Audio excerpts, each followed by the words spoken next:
Katherine, Beyond the Trees Avondale, it opened earlier this summer to great fanfare.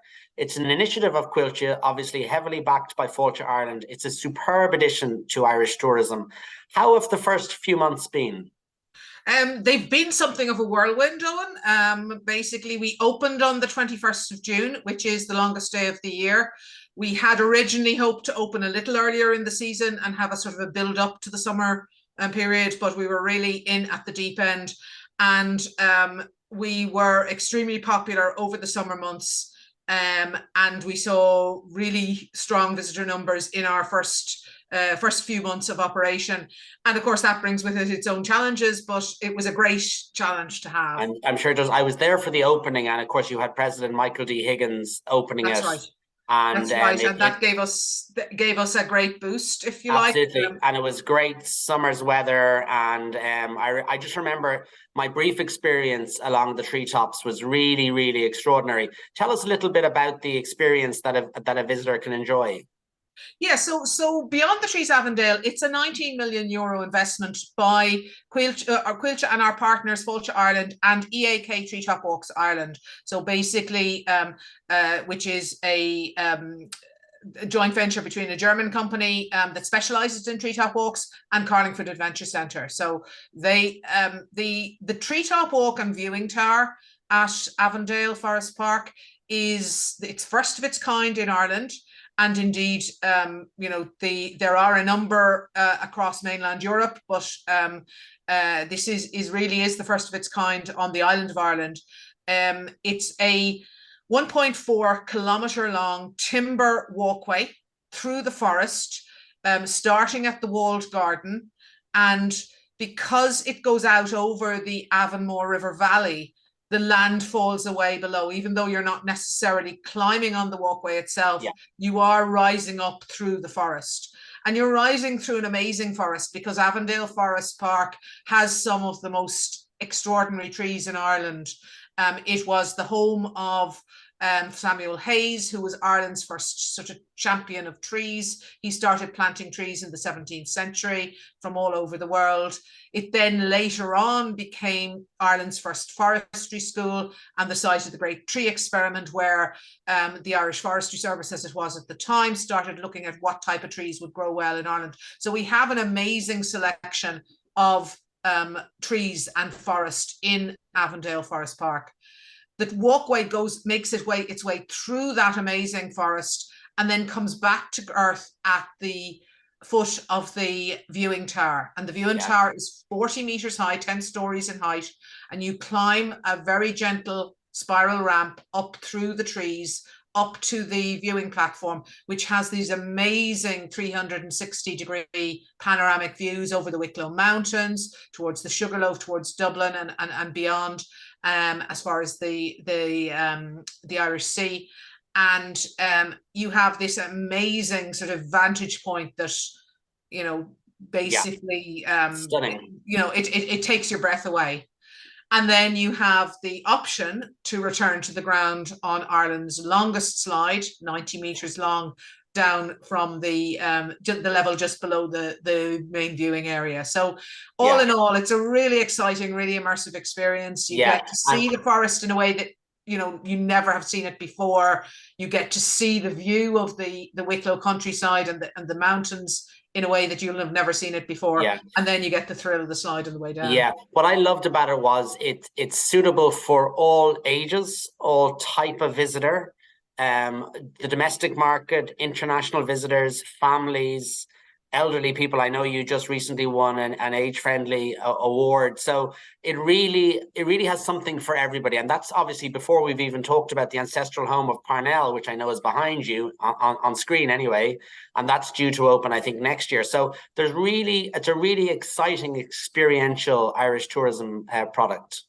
Yeah, accessibility and sustainability is really at the core of everything we've done at Beyond the Trees Avondale, and it's really important to Coillte as the lead partner in the project. We, as you referred to, we've just become Ireland's first age-friendly tourist destination. We're really proud of that accolade, and we're really proud that we are a site that is accessible to all. The treetop walk is fully wheelchair and wheeled access accessible right throughout. Everybody uses the same way to reach the top, no matter how they come down to the ground level again. The visitor centre itself is fully accessible throughout, and we have a changing places facility there with adult changing and disabled toilet facilities. We've got a sensory garden. We've got wheeled access paths and a multi-access route through the forest. And we've seen that in the time that we've been open. We've seen people of all ages, of all abilities, and multi-generational groups visiting with great joy. And that's something that we're really passionate about and really delighted to see. And Katherine, tell me, is it a 12-month year-round tourism experience? And how do you cope with bad weather? Is it obviously quite a bit of it is outdoor, but is it weatherproof to a certain extent? So we open all year round. We do have obviously we follow the sun to a degree in relation to our opening hours. We have longer opening hours in the summer and we have shorter opening hours in the winter. And we do have, we're not as busy during the winter months. We're closed on Tuesdays and Wednesdays between November and February, except for the school holidays. But even on a wet day, the treetop walk is an amazing experience. We close in red weather warnings. And we close where there's a risk of lightning. And other than that, it's you're open. The treetop walk and viewing tower is open. The visitor experience, the Coillte Pavilion, which is an immersive, self-guided experience learning about forestry in Ireland, past, present, and future, is open. So we do intend to be very much a year-round experience. We'll close on Christmas Eve and Christmas Day, and that's pretty much it. Other than pretty short Christmas break for you, Katherine. That's it. It's a great addition to Ireland's Ancient East and indeed to the whole Irish tourism experience. Just tell us a little bit about the plans for the house. I mentioned it's the ancestral home of Charles Stewart Parnell. I remember Avondale House and Forest Park from years ago, and all it really was forest trails and the house, which was quite kind of tired. But I presume there's big plans, is there, to sort of reinterpret that? So Avondale House, as you say, it was the birthplace of Charles Stewart Parnell, and indeed his 10 brothers and sisters, all born in the house itself. And it's where he grew up. He inherited it upon his majority. It was always to be left to a younger son, which is why Parnell ended up with it. And with this story, we'll be opening a new immersive guided experience in Avondale House ahead of St. Patrick's Day 2023. And there are so many stories that can be told in Avondale House. And it's our intention to really bring the Parnell family alive, but not just Charles Stewart Parnell. His mother and his sisters and the rest of his family had a huge influence on the man and on the movement that he was involved in. His sisters, Fanny and Anna, formed the Ladies' Land League and really kept the show on the road when Parnell was in prison. But the story goes back before the Parnell family. Samuel Hayes, who I mentioned, built the house in the 1770s. And, it was he who saw the need to reforest Ireland. He planted, when he inherited Hayesville, as it was, he renamed it Avondale. It was more or less farmland. So he started planting. And then subsequently to the Parnells, it became Ireland's first forestry school, and it was the site of the Great Tree Experiment. So there's a lot of story to tell in Avondale House, and we think it's going to be really interesting to people.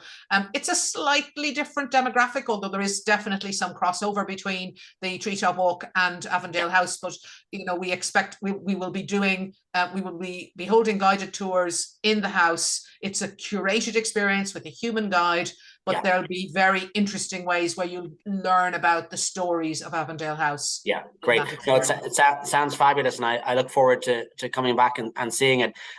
We talked about Coillte, who are, if you like, the parent of the site. And Coillte obviously have a huge land bank right across the country.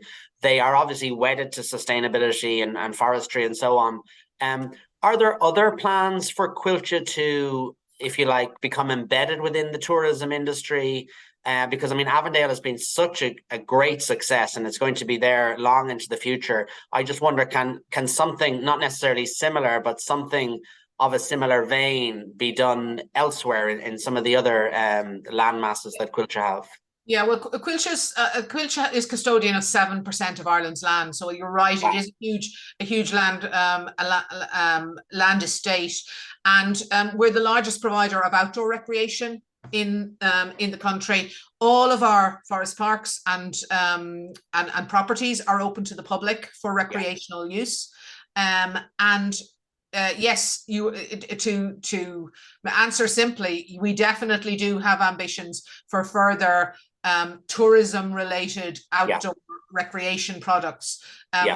We're working on a number of flagship mountain bike trails throughout the country, but we also have a number of other, shall we say, irons in the fire in relation to using some of these amazing locations that Coillte is responsible for to bring recreational tourism to those areas. And I won't ask too many questions about that, because I'm sure you have to do various analysis before you can say anything publicly. But I assume the partnership with Fáilte Ireland will continue. I mean, it sounds like it's a very logical, sensible way of interpreting some of Coiltte's wonderful estate. I mean, Coillte and Fáilte Ireland are strategic partners, and they are looking at a number of projects. As I say, the ones that are public are the mountain bike trails, but there are a number of others that are under consideration. And certainly, it is our ambition to sort of basically match the quality and the standards that we've set at Beyond the Trees Avondale in other flagship tourism projects that we will involve. But I think it's great. Like I'm always of the opinion that, you know, we need tourism products of scale and of international appeal, and I think you've certainly landed on the correct formula. Coillte are obviously very much focused on sustainability. How does that manifest itself? Yeah, so we manage our forests for 4 different things. We manage for climate, for nature, for wood, and for people. So from a climate point of view, we're looking at the contribution of forestry towards Ireland's journey towards net zero.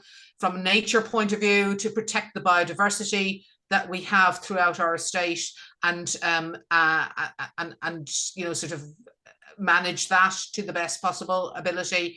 For wood, obviously, it's a you know, a commercial operation, and a sustainable building material that we're producing in forests throughout Ireland.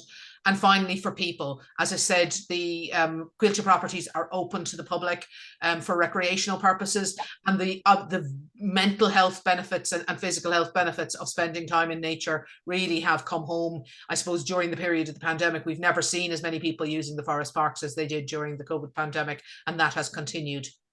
And just on a personal point, Katherine, a lot of viewers would know you from the Cliffs of Moher. You were director there for a number of years. So you've gone from, you know, the West Coast, the Wild Atlantic Way, right over to Ireland's ancient East. How has that experience been? And you know, it must be very interesting to go from one established iconic visitor experience to something that you're involved in now, which is obviously very quickly becoming iconic and very quickly becoming an experience of note within the Irish tourism product. How is that sort of that transfer of your skills been? How have you found it? It's amazing how similar outdoor visitor attractions, outdoor focused visitor attractions can be in their nature, albeit 2 very, very different sort of experiences. But it's been a fantastic opportunity for me to have been involved in not 1 but 2 iconic visitor attractions in Ireland, and it really has brought home to me that, and the fact that I have worked with others throughout the country as well, just how much we have to offer in this country, how much variety, how much quality, and the every place has these amazing stories to tell. Yeah. And that is an awful lot about, tourism is about sharing our places with other people, and sharing the stories of our places with other people. Yeah. And, there's huge richness here. I've really enjoyed working on, a different type of visitor attraction, albeit with a lot of operational similarities to the Cliffs of Moher in many ways. Yeah. And I presume the domestic market was probably the main market this summer, but I presume over time the plan is that you get on more international itineraries and you become better known to Germans, French, Americans, British, whoever is in the country. It was always part of our business plan that we would see a sort of very high preponderance of the domestic market, and indeed the domestic family market, in our early years. And then as time goes on and as our profile grows internationally, and with the help of Tourism Ireland overseas and other partners, that, the profile of Beyond the Trees Avondale as a destination, again, we're in the fortunate position that we are in a wonderful part of County Wicklow. Wicklow has an awful lot to offer. We're a short distance from Glendalough. There's amazing, sort of range of accommodation available in Wicklow, from 5-star luxury to glamping to everything in between. Really high standards thereof. And the natural and cultural product in County Wicklow is really second to none. Yeah. Great. Well, listen, Katherine, thank you so much for sharing your insights. And as I say, I thought it was a wonderful experience. I'll be back, and I'd certainly be encouraging anybody I know to make a visit as well. We'll look forward to welcoming you. Thanks a lot.